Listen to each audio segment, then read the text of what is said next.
Alhamdulillah, tuan-tuan, saya sambung sedikit lagi perbincangan daripada bab ini, hadis yang ke-17. La'anallahu man la'ana walidayh. Allah Subhanahu wa taala melaknat sesiapa yang melaknat ibu bapanya. Tadi saya dah beritahu, saya dah maklumkan tadi bahawa perkara ini adalah suatu perkara yang pelik dalam kalangan sahabat ketika itu. Kalau ada dalam kalangan mereka yang melaknat ibu bapanya, jangankan para sahabat, kita sendiri pun pelik juga. Rasa macam gak tergamak sungguh anak-anak ni kalau dia melaknat ibu bapanya. Jadi apakah yang dimaksudkan dengan melaknat ibu bapa itu, ataupun anak melaknat ibu bapa? Maksudnya di sini adalah apabila seorang anak dia melaknat ibu bapa orang lain, maka anak kepada ibu bapa yang kena laknat tadi itu melaknat ibu bapa pelaknat tadi itu.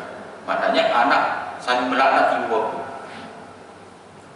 Itulah dia.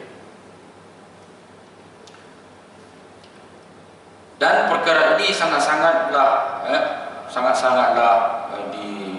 dimurkai oleh Allah Subhanahu wa taala dan juga Rasulullah sallallahu alaihi wasallam, kerana tidak sepatutnya seorang anak itu melaknat ibu bapa orang lain yang kerana perbuatannya tersebut menyebabkan ayahnya juga akan dilaknat oleh kawannya sebagai contoh ataupun musuh. An Abdullah bin Amr radhiyallahu anhu qala Rasulullah sallallahu alaihi wasallam, daripada Abdullah bin Amr telah berkata, Rasulullah SAW telah bersabda, inna min akbaril kabair, sesungguhnya di antara dosa yang paling besar daripada dosa besar. Macam mana tu? Inna min akbaril kabair, dosa tu dosa besar dah. Dosa itu dah dosa besar. Di antara dosa-dosa besar itu dia lagi paling besar. Inna min akbaril kabair ayyal'ana ar-rajulu walidayhi, apabila seseorang itu melaknat ibu bapanya. Qila ya Rasulullah, sahabat pun tanya, wahai Rasul, wa kaifa yal'anu ar-rajulu walidayhi, macam mana seseorang itu melaknat ibu bapanya?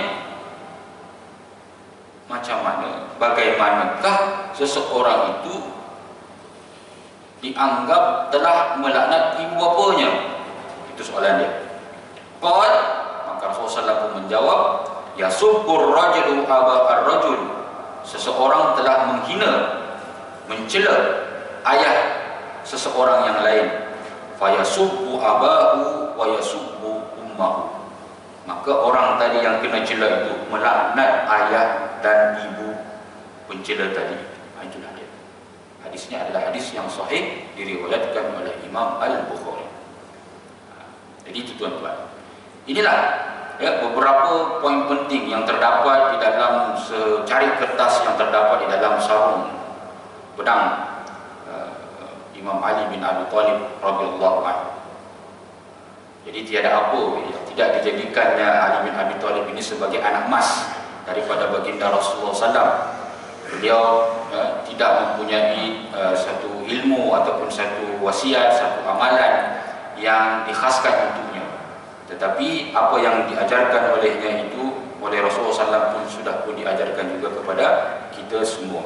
Jadi ingat kepada 4 perkara itu yang menyebabkan Allah Subhanahu wa taala melaknat kita. Yang pertama adalah kerana dia menyembelih bukan kerana Allah Subhanahu wa taala.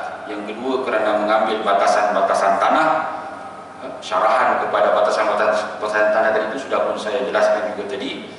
Yang ketiga kerana seorang itu telah melaknat ibu bapanya. Dan yang keempat apabila melindungi seseorang yang melakukan kejahatan. Itu dia tuan-tuan. Yang terakhir, saya minta tuan-tuan dan puan-puan ini bersabarlah sedikit dengan saya, sebab saya sekali je sebulan ni. Kemudian hadis yang saya diamanahkan ini mengandungi 1332 hadis. 1332 hadis karangan Imam Al-Bukhari. Kita baru hadis yang ke-17. Baru hadis ke-17. 30-40 minit tadi saya syarah, itu baru satu hadis saya mensyarah.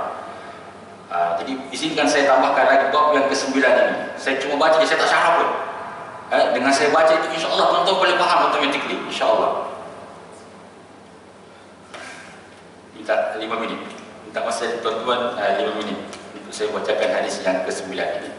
Masih lagi berkaitan tentang berbakti kepada ibu bapa.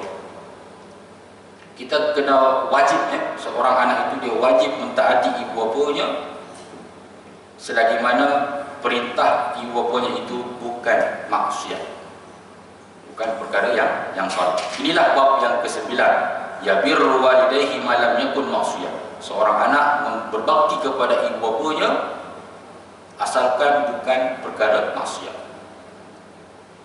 Saya baca ya, saya tidak akan syarah. InsyaAllah bulan depan saya syarahkan. An Abi Ad-Darda qala, daripada Abu Darda radhiyallahu anhu telah berkata, Awsani Rasulullah SAW bitis'in.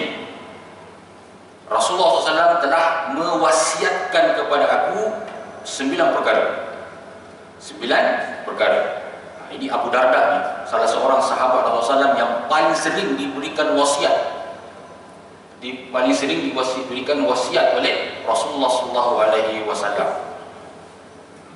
Kalau kita diberi wasiat ni, kedudukan kita dengan pemberi wasiat itu macam mana? Tentu dekat. Kalau bukan kita anak beranak, tentu kita adalah orang yang paling terdekat oleh si pemberi wasiat. Betul tak? Sebab itu kita wasiatkan kepada dia. Saya wasiatkan kepada kamu begini. Sebab dia dekat dengan kita. Abu Darda ini paling sering di antara kalangan sahabat yang diberikan wasiat oleh Rasulullah SAW. Abu Darda kata, saya ada 9 wasiat diwasiatkan kepada aku oleh Rasulullah SAW. La tusyrik billahi syai'a. Janganlah mensyirikkan Allah Subhanahu wa taala dengan apapun. Wa in kuti' au hurrikta. Meskipun kamu disembelih ataupun kamu dibakar. Jangan kamu mensyirikkan Allah Subhanahu wa taala meskipun kematian itu di hadapan. Kita disembelih ke, kita dibakar ke, jangan syirikkan Allah. Itu yang pertama. Wala tatrukna as-salata al-maktubah muta'ammidan. Jangan sekali-kali kita tinggalkan solat secara sengaja tanpa keuzuran. Wa man tarakaha muta'ammidan, siapa yang meninggalkan solat muta'ammidan secara sengaja, buri'at minhu al-zimmah, aku dah berlepas diri daripadanya. Maknanya Rasulullah SAW itu dah berlepas diri daripadanya. Wala tashrabanna al-khamar, jangan minum arak. Kerana arak ini fa innaha miftahu kulli syarr. Kerana induk kepada segala kejahatan, segala dosa adalah arak. Wa ati' walidaik, ini wasiat seterusnya. Wa ati' walidaik, dan taatilah kedua ibu bapamu. Wa in amaraka an takhruja min dunyaka fakhruj lahuma. Meskipun ayah bundamu itu menyuruhmu keluar daripada dunia ini, kamu kena keluar dunia ini. Selagi mana arahan dia itu bukan perkara yang melanggar syariat, maka kita kena patuh. Walaupun kata dalam teks hadis ini, walaupun ayah ibumu itu dia minta kamu keluar daripada duniamu. Dunia saya ini dunia saintis contohnya kan. Saya minat saintis. Tapi mak ayah kata, pergi belajar agama. Jangan belajar sains, pergi belajar agama, masuk pondok. Kita kena taat. Kena taat. Sebab itu kemahuan dia. Nakkan anaknya belajar di pondok, belajar agama. Atau kita minat agama, tapi mak kata pergi belajar perubatan, masuk perubatan. Kalau kau belajar agama, saya tak nak biaya, tak nak belanja, tak nak apa. Kita kena patuh. Kenapa?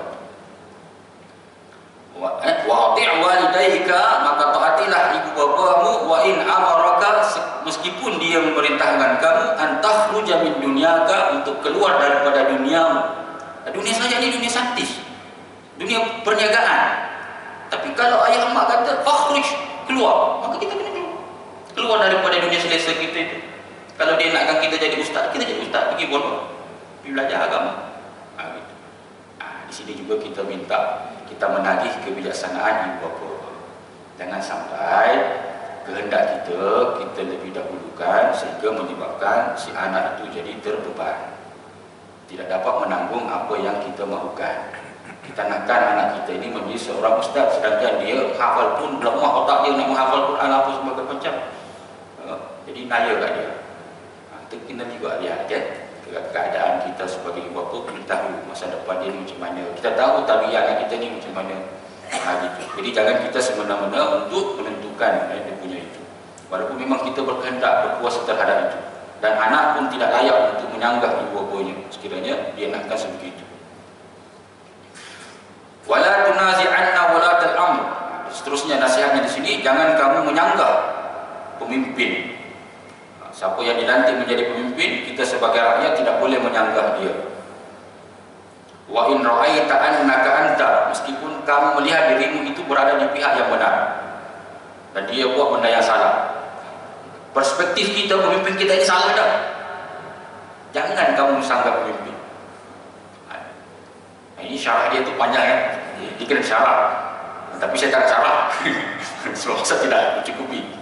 Tapi poin nasihatnya di sini Rasulullah SAW, jangan kamu melawan pemimpin yang sah meskipun kamu menganggap dirimu berada di pihak yang benar. Wala tafrir minaz zahfi wa in halaqta wa farra ashabak. Jangan lari daripada medan perang meskipun kamu sudah musnah, atau mungkin kawan-kawan kamu semua dah lari tunggal lama. Jangan tinggalkan medan perang meskipun kamu sudah hancur, pasukanmu sudah hancur, ataupun kawan-kawan semua dah berkecai. Wa anfiq min tulik ala ahlik. Saya nak terjemah apa ni? Wa anfiq namanya beri nafkah. Berilah dan nafkahilah min tulik, daripada harta yang kamu miliki semampunya, ala ahlik, kepada keluargamu. Jadi keluarga ini perlu dinafkahi. Sebagai seorang ayah, sebagai seorang lelaki, perlu menafkahi keluarganya. Min tulik maknanya yang kita mampu. Wala tarfa' sawtka an ahlik. Wala tarfa', jangan kamu mengangkat asa. Asa itu sebenarnya tongkat. Asa itu maknanya sebenarnya adalah tongkat, tapi maksud di sini adalah wala tarfa' asaka an ahlik. Jangan kita suka memukul, mendera ahli keluarga kita, anak ke isteri ke, jangan. Wala tarfa' asaka an ahlik. Wakhfihim fillahi azza wa jalla, dan berlemah lembutlah kepada ahli keluarga ini kerana Allah Subhanahu wa taala. Inilah 9 nasihat yang dinasihatkan oleh Rasulullah SAW kepada Abu Darda, dan mungkin juga boleh kita jadikan sebagai modal, sebagai ilmu, hikmah, pengajaran bagi kita untuk sama-sama kita amalkan. Dan salah satu daripada ke-9 wasiat itu adalah berkaitan tentang wajibnya seorang anak mematuhi perintah ibu bapanya dalam semua perkara, melainkan perkara maksiat. Kalau ayah masih lagi suruh kita belajar agama, itu belum maksiat lagi tu. Lainlah kalau dia suruh kita pergi mencuri, merompak itu, ya. Kalau dia minta kita pergi surau, pergi kuliah maghrib, dengar Dr. Abur mengajar kuliah, itu kena, ya. Itu bukan maksiat tu. Tapi dia minat game. Itu dunia dia dunia game, dunia gaming. Tapi mak kata pergi belajar agama, pergi kuliah, itu kita kena taat. Wallahu a'lam bishawab. Setakat itu sahajalah perkongsian saya pada bulan ini. InsyaAllah kita akan sambung pula pada bulan hadapan jika diizinkan oleh Allah Subhanahu wa taala. Bismillahirrahmanirrahim. Allahumma arhamna bil Qur'an waj'alhu lana imaman wa nuran wa hudan wa rahmah. Allahumma dzakkirna minhu ma nusina wa 'allimna minhu ma jahilna warzuqna tilawatahu ana al-laili wa atrafan nahar waj'alhu lana hujjatan ya rabbal alamin. Rabbana atina fid dunya hasanah wa fil akhirati hasanah wa qina adzabannar. Walhamdulillahi rabbil alamin. Terima kasih banyak. Assalamualaikum warahmatullahi wabarakatuh.